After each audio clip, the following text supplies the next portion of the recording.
welcome back to my podcast. My name is Carolina Lopez, and today's episode will be all about the different political ideologies in Texas. We will be talking about the different cultural, ethnic, and economic factors that influence people to choose one ideology over the other, the history of how each came to be, and how they affect the political landscape and influence Texas's Democratic and Republican population. To begin with, one's political ideology refers to the set of values, moral principles, and ideas about how society and the government should function. This usually affects how one will view political issues and vote for different policies or candidates. To go over how this affects Texas politics, we must first know the ideals of the two most prominent political ideologies in Texas, conservatism and liberalism. Conservatism can be defined by its belief that the federal government should play a minimal role in economy and business. Most conservatives have faith that the free market system will provide everyone with the opportunity for economic upward mobility, and the government attempting to interfere with that infringes on our personal liberty. Because of this, they oppose tax-funded welfare or social programs such as the Affordable Care Act, unemployment checks, or assistance for low-income families. Despite conservatives' desire for a hands-off federal government, they also favor an active role in regard to social issues and tend to have traditionalist values. Some examples of these values are supporting the ban of abortion, opposing same-sex marriage, and enforcing religious values. They tend to not support environmental regulations or firearm restrictions. In contrast to conservatism, liberalism favors government intervention in the economy, especially if it helps level the inequalities between classes, races, and genders. They believe it is the federal government's job to step in and aid citizens in need, such as those in poverty or a demographic being discriminated against. They also advocate for the protection of the environment, and knowing that government aid costs money, they favor higher taxes for corporations and the wealthy.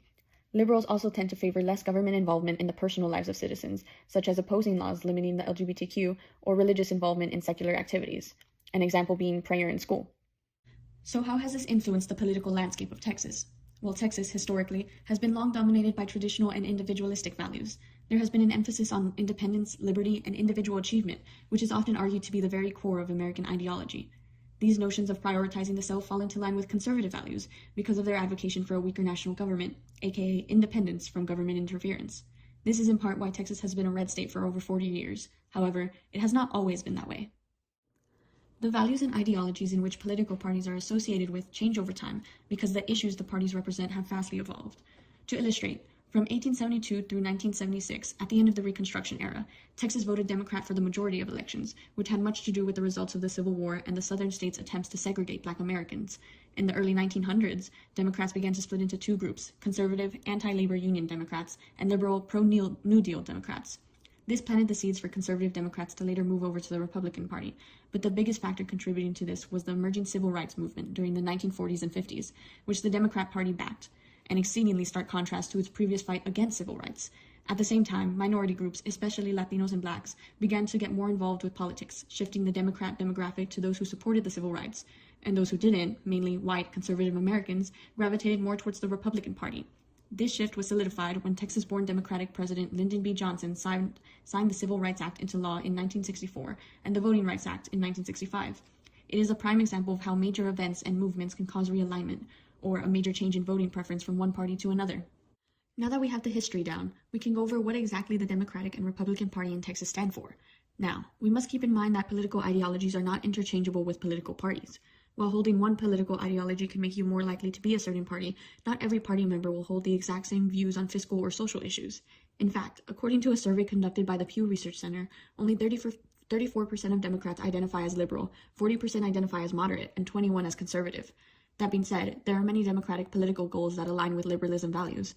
For example, Democrats support a strong federal government that will regulate business, social services that benefit the impoverished and unemployed, separation of church and state, and protection of civil rights. However, because Texas highly prioritizes businesses, there is also many Democrats who subscribe to a neoliberal ideology. Neoliberalism still holds the idea of a greater government involvement in social programs, but lean traditionally conservative when it comes to government regulations and business. Because of these similar ideals and socially driven mindset, both Democrats and those who identify as liberals are likely to support universal health care, minimum wage increases, progressive taxation, gun control, and social programs such as Social Security, Medicare, and Medicaid. They also likely support affirmative action, reproductive rights, LGBTQ+ anti-discrimination laws, and legislation aiding immigrants and refugees. There are also certain demographics of people that are more likely to be Democrats. For example, women, young people, and minorities are more likely to lean left. Pew Research Center survey results also show that the largest economic group that makes up the Democratic Party are those who make $30,000 per year or less, which is the poverty line in Texas. To expand on the Republican Party, in Texas, it is closely associated with conservatism, with over half of Republicans self-identifying as conservative.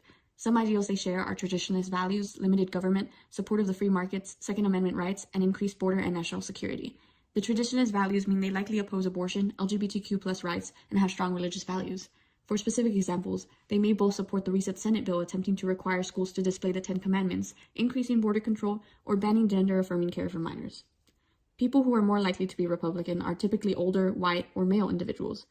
Now, while we've been talking about mostly general ideas that these ideologies support, let's give some examples of specific policies that were affected by liberal and conservative ideologies. One of the most famous recent cases is the overturning of Roe v. Wade in 2022. Roe v. Wade was originally a 1973 Supreme Court case that determined the Constitution protected the right to have an abortion under the 14th Amendment right to privacy. However, it was recently revisited by the courts, sparking a nationwide debate. On the pro-life side, we have many conservative Christians who believe that life begins at the moment of conception, and abortion is murder no matter what stage of pregnancy the baby is. Those who are pro-choice advocate for women's bodily agency and their right to choose if they are able or want to have a child. They are more likely to support liberal ideology. In May 2022, a leaked draft by Justice Samuel Alito stated that Roe was egregiously wrong from the start, and on June 24th of that year, the Supreme Court overturned Roe v. Wade. Because abortion was no longer a constitutional right, states were able to choose whether they wanted to legalize abortion, and Texas immediately banned it. This speaks to how Texas conservative and traditionalist values affected this policy. Because 77% of Texans are Christian, they are more likely to uphold strong religious values and believe abortion to be morally wrong. To sum up, political ideologies are instrumental in understanding politics and the range of people's beliefs about how the government should function. After this episode, you should now have the knowledge of what conservative and liberal stand for, and how these ideologies have affected the political landscape of Texas in the past.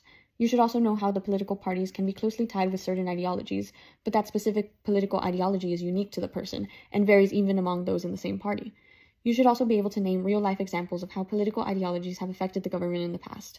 So next time there is a Texas policy, candidate, or election, think about what values different demographics would make them likely to vote a certain way, especially your own, and how people's individual principles can combine to affect laws and politicians on the national scale.